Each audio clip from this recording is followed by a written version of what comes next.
This is an example of creating an endnote or footnote citation for an archival source using the Chicago Manual of Style. Moving on to creating an endnote or footnote citation for an archival source. First of all, an archival source is something that you are actually finding in a physical form within an archive. And typically the archive will be associated with a library. Now, there are many different kinds of archival sources that you're going to come across. But the three on the screen right now are sort of typical archival specimens. And the specimen on the left is a portion of a letter. The item in the middle is a photograph of some generals during the Civil War. And then on the right, we have a map of the battlefield of Fredericksburg in 1862 during the Civil War.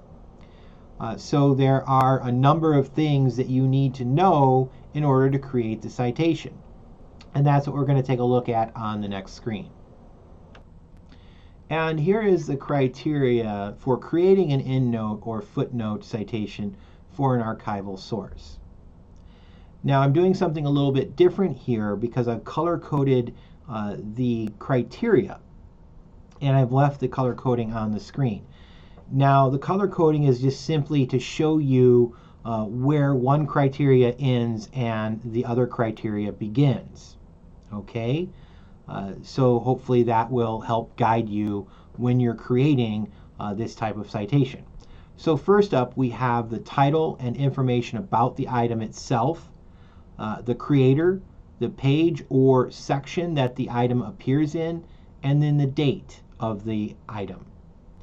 So you're not always going to have the page or section that something appears in, because it may be a photo, it may be a map, it may be, a one-page letter, so it won't have a page or a section.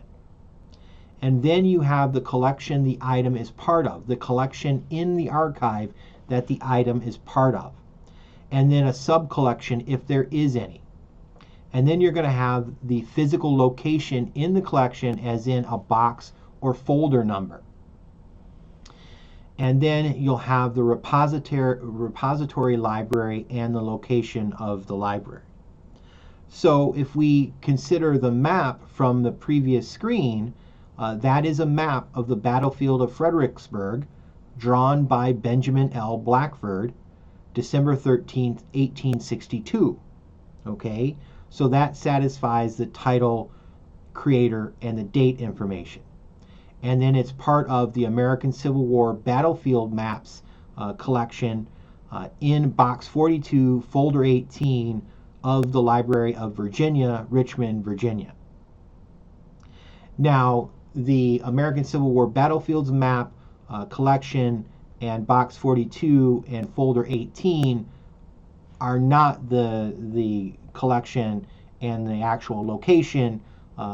I made that up because I wanted to give you specifics with respect to an example of the collection name and then the box that it might appear in or the folder it might appear in. Okay, so you're going to have that information though when you are looking at an archival source.